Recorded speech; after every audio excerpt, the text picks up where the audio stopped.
everyone. We're back with a much awaited podcast. We kind of took a break from our podcasting here over the winter, and we're doing a summer podcast series on the state of the golf course. So I got Jim Cedrel here, golf course superintendent, Megan Adam in here as we work through the rest of the summer. But we're going to talk about everything on the golf course, projects at the driving range, all kinds of fun stuff that is going on here at the club. And you know, one thing we've kind of joked about was 2023 was a busy year. We thought was going to be the busiest year we've seen. Well, 2024 has definitely already surpassed that. And here we are, we're recording this on Wednesday, June 5th, and summer is here. Peak golf season is here, and the days are just flying by. So a lot going on down here at the Greens and Grounds department. And we're going to kind of jump into a few things. Just kind of touch on course conditions. Jim, you've really had a challenging spring with rain and storms. You know, take us through the operation down here and what you guys have been able to do to maintain the golf course in such a high level. Yeah, it has been a busy year. We started off ahead of last year's pace for rounds, and then we encountered some rains, like you said. I took a few notes. We got a little over 9 inches of rain in the month of May, and last night we got another 2 3/4 inches in about 20-30 minutes. So that's tough. It's a tough day out here. It kind of got soggy and some washouts and stuff, that sort of thing. It definitely makes it a challenge when you're trying to do projects and maintain the golf course, and then continue to have these kind of storm events that kind of set you back. So it's kind of been 1 step forward, 2 steps back. It's required a lot of patience because 25 years in this business, you kind of have to play the hand that you're dealt and do the best that you can with the conditions that you've received. May was definitely a wet month, and we've been trying really hard to get our putting green built over there. The new one, just as you cross over from Hyperion over into the driving range. We made some really great progress with that. We got that seeded finally after working on and off over the course of a few weeks. We finally got it seeded last Friday. We're feeling really good about it. Had germination yesterday. And then last night we had that big rain event, which kind of washed out some areas. And we got some, some of the surface, the sand has been moved around. So we'll have to probably move that sand back around tomorrow and have that reseeded again before the weekend. But with all the delays, we're a few weeks behind where we would have liked to have been with that project, but we just can't help it. Obviously, getting the golf course open after the big storms is a priority, and that's where we had to shift our focus. And you can't do much with mud anyhow. No, you can't. Yeah, you guys have been up against a lot this year just with the weather. You take us through that storm we had about 2.5 weeks ago. I think it was a Tuesday afternoon, about 4:30. Yeah. Rolled through here. You talk about damage, talk about cleanup. Anything else you want to add on that? Yeah, it was really wild. We had a storm that morning, and we actually lost a cottonwood tree up on number 9 on that Tuesday morning. And so I had Extreme Tree scheduled to come see us on Wednesday anyhow. And because of just the scope of that cleanup was just beyond kind of our skill set to do that safely. So I had them hired and on the schedule to come, and that turned out to be really lucky because later that night, that afternoon we got hit really hard, and I was at home, you were at home, and I got a call from one of the owners of Extreme Tree and said, "Hey, you still need us? Because I got other clients that have lost 40, 50 trees." And I thought, well, I better go look and see what's going on at Hyperion. And I met you here. And it was definitely a mess, definitely a big challenge. Thankfully, nothing nearly as bad as the derecho. Yeah. All the work that we've done to remove trees that are just in really bad shape, helps every time we have one of these storms. Because if a tree's in really bad shape, chances are the storm's going to take it out. So if we can preempt the storm and do it in the winter, that's what we've tried to do. So that was wild. We finally got it cleaned up, and then what was it? Friday. We opened for Friday one day before Memorial Day. Yes, and then we got it again.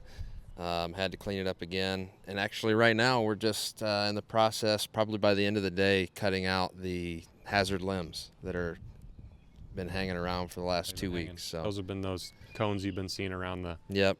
trees. Those are just to make you aware that there are some dangerous limbs, and just to proceed with caution around those. You Yeah. talked about the cleanup effort, Jim, and I look at that day as a really all-team effort.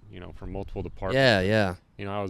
I was out there with you. Adam and his staff were out there with you. Several other staff members from the clubhouse, and really cool to see. It was an unfortunate event that we had to shut the golf course down on a Wednesday, but we were able to get nearly everything cleaned up and the course playable in just over a day, which is real impressive. And a really big thank you to Jim and his team, as well as Adam, the rest of the staff that were out there helping. You had me on a greens mower. Yeah. That was enjoyable. Yeah, our guys put in some long days. Sarah Bidney was out. Sarah was out there helping out. Adam's staff. We came through with our heavy machines and got the bulk of the heavy lifting done, and then a lot of the detail work to get the little twigs and sticks off the fairways, the greens, the tees, out of the bunkers was a pro shop staff. And just that week alone, we were tracking labor hours as it relates to like insurance claims and whatnot. Yep. That few days was 300 hours of labor to get the golf course cleaned up. And thank God for the sweeper. We're fortunate we have a sweeper. The sweeper is or it very would have nice. been a lot more work. So Yes. yeah, kudos to everybody that was involved, and thanks to the membership for your patience, as we did have to shut the course down to get it playable, but we ended up getting it playable and then got hit again that Friday. But fortunately, Jim and his crew made it happen like they do every day, day in and day out. So we'll transition to some projects we have going on around the golf course, more so at the driving range in association with Carmel Hyperion. First of all, for those of you that haven't been to the driving range in the last couple weeks, we have opened the West Tee. That was a project that Jim and his team tackled last fall, was to re-level that tee and then reseed it, expand it in certain areas. It really came in nice. We were able to open that up on Memorial Day weekend. In addition to, we do have a new turf liner over there that we've been able to use on some more wet days, which we've had several of them, so that's been great to have. Jim touched on the putting green. Unfortunately, it got washed out last night, but him and his team will get that reshaped and reseeded here. And it's amazing. We seeded that, you said, on Friday, and then you sent me a picture, and Adam a picture of germination as early as yesterday. So that's just the process of that is amazing. Yep. Why don't you touch on a little bit on the pump house over there, irrigation that was needed, as well as maybe some of the construction we have in association with Carmel Hyperion with DataLink and Mid-American Energy, just to give some visibility to the membership on that. Yeah, so the original pump station was approaching, I think, 25 years old, and it sat where the road is now. Mm-hmm. And so it was high time to replace that pumping system. And we run off of city water over there, so if you ever wondered why it was always crispy and burnt up, it's because we have to buy all that water. And Evan's going to have to pay some expensive water bills as we grow in a new green and grow in our targets and our tees, but that's part of it. So the pump station, the water line, all that's been relocated. We had Leibold Irrigation out of, I think it's East Dubuque, help us with putting a main line back in, and we've got our controllers hooked up. So we've got everything running off of city pressure. We're waiting on Mid-American Energy Company to energize us to the pump station. Mm-hmm. There used to be, there's still a couple of transformers and some light poles that need to be moved ultimately for Carmel Hyperion, and they also have to come up with a plan to provide power to all those homes. Correct. And so they're putting in a bigger transformer and some sort of a switch mechanism over between our tunnel and the nursery. The cemetery. And from what I understand, once Communication Data Link has all of the underground boring, digging, trenching done, it'll be a few days for Mid-American to get us hooked up. Little did I know that they are requiring us to have a new source of power to the clubhouse. So that's news to us. Yep. A little bit frustrating given the fact that the pool's open and the time of year we're very, very busy. But we're going to work really hard with them to try and get that done during the overnight hours, mm-hmm. so we won't really have any disruption to business. It's just one of those things that you don't anticipate. Yeah. When we got a lot of other stuff going on. Everything else going on, one more thing, but to figure out a solution for. So it's a lot of stuff is ready. We just need to flip that switch and turn the power on. Yep. So. A good explanation there, Jim. In addition, I'm sure as people have seen pulling into the club, we're still working on that front entrance. We did sustain quite a bit of damage to those trees, the pine trees that are on above the Hyperion Field Club signs. So we're working to make that as presentable as we can over the next few weeks, but this fall will likely require a major project out there to really enhance that front entrance and get rid of some of those trees and really make it look really nice. So that is on our agenda when we're working towards that. The big project this year, which we're really excited about, is a new short game area over on the east side of the driving range. So in coordination with the Greens and Grounds Committee, as well as Paul Miller, our golf course architect, and Jim, Adam, Sarah, myself, there is a plan in place that will go before the committee's approval this month, actually, for recommendation for approval at the board meeting at the end of this month. But Jim, to just briefly touch on what that short game area will look like, what can members expect, maybe some sort of a timeline. I know it's still kind of fluid with the timeline, but we've got a unofficial timeline. But yeah, I'll turn it over to you. Yeah, so we're committed to putting back all of the amenities that we had before, albeit it'll be in kind of different locations, but they're going to be a whole lot better than what we had before.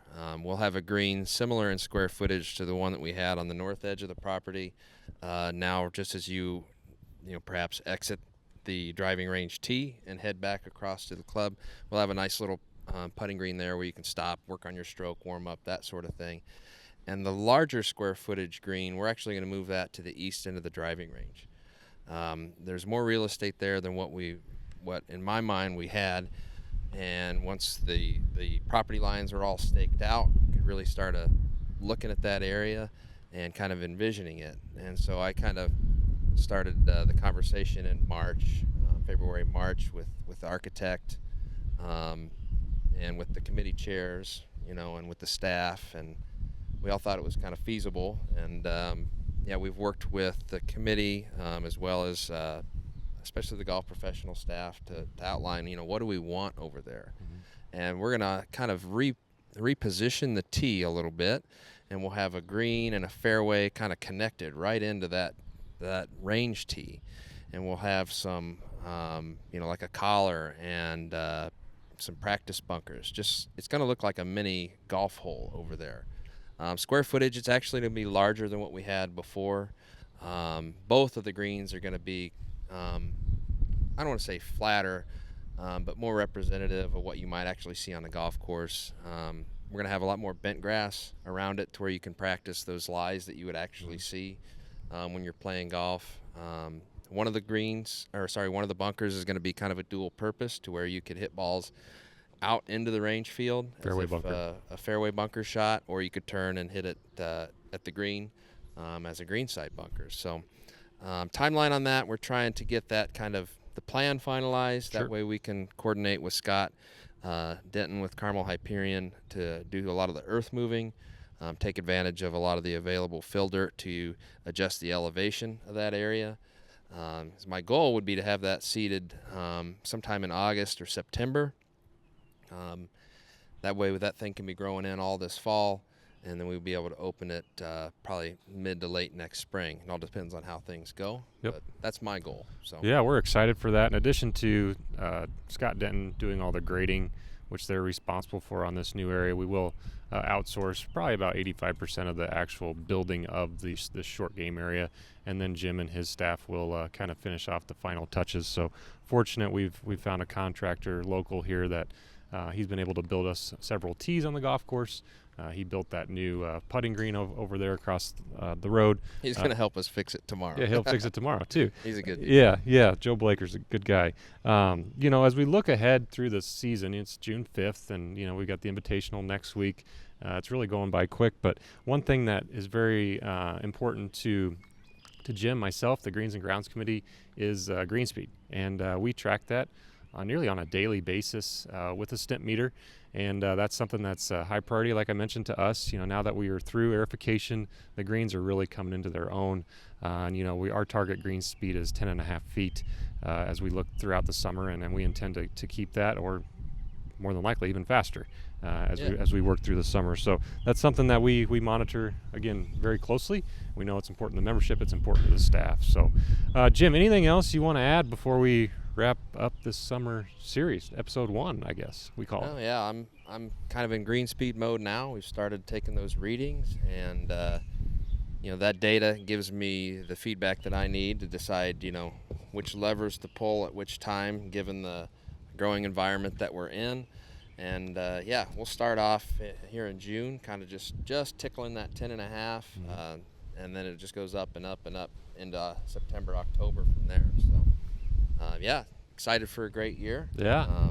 Conditions are really good, and hopefully we get some more cooperation out of Mother Nature. It'd be nice to have a couple weeks stretch here of just really great summer weather. Without any damage would be great. Any Yeah. setbacks, but we're hanging in there. We got a great team, and they work hard to make it happen every day. So. You guys do, and we're really fortunate to have you leading the team down here, as well as the rest of your staff. You guys make it happen day in and day out. And members that if you're listening to this, or maybe even other staff members, stop in and shake Jim or Chuck's or Spencer or Logan's hand, or any of the guys, and just say thanks for all they do, because they get here about 5:15 in the morning. Sometimes Jim's not getting out of here till 3:30, 4 o'clock in the afternoon, along with the rest of the staff. So they make it happen. We have a theme here, Enhance the Experience, this year. That's an initiative that we have with the staff, and Jim's delivering on that in every way he can. So appreciate having you on, Jim, today, and we'll see you back in July for episode 2 of the State of the Golf Course. Thanks, everyone. See you then.